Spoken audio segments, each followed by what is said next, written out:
So we're going to attach this cabinet back to the cabinet. You can see it's a plant-on back. It's not set into a groove. So its correct size will be the exact width and the exact height of the cabinet.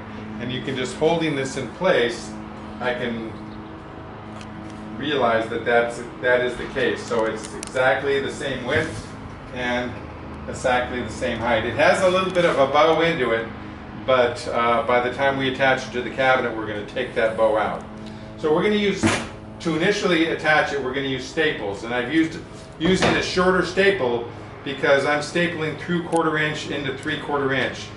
And so that is a total of 1 inch. So I need a staple shorter than 1 inch long to attach the back in that location.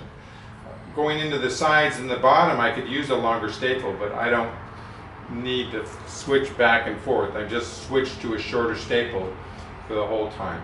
So the back was milled on the CNC and it should be exactly square. So the back will in essence hold our cabinet into a square position if we line it up exactly with the sides of the cabinet. So to start off, I'm going to hold it in this corner right here so that it's flush on the top and the side.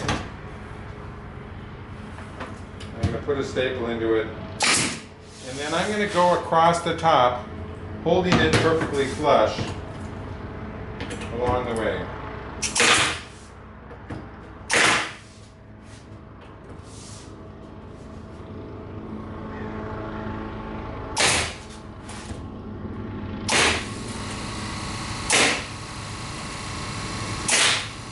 Okay, so the back now is perfectly flush across the top, and I'm just going to rotate the cabinet.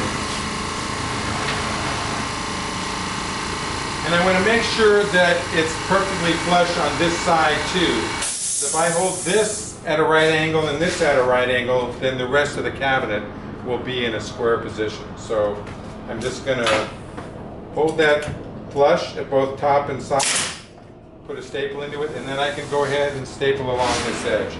What I don't want to do is put a staple right where I've got a conformat screw, because the staple is going to hit the screw and it's not going to be able to seat itself. So one other thing that is probably worth mentioning is the orientation of the staple. You got to staple it from this side. You always want the legs of the staple to be parallel to the side of the cabinet. Because otherwise they could potentially come out of the cabinet. So you can see I'm keeping my flat part of my staple parallel to the side of the cabinet, and I'm not going to put a staple into one of my screws. Okay, so I can go ahead and rotate my cabinet, and our cabinet is nice and square.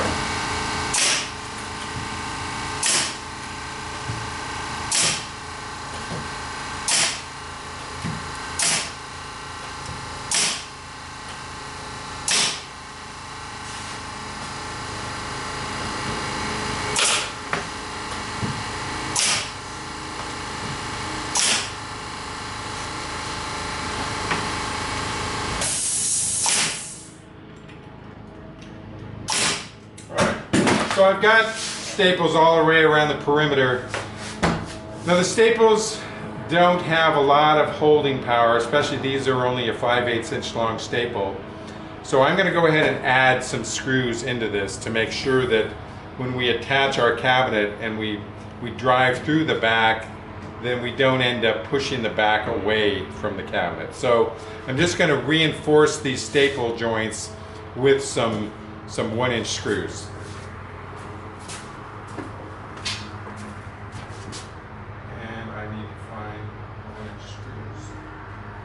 I should cut that.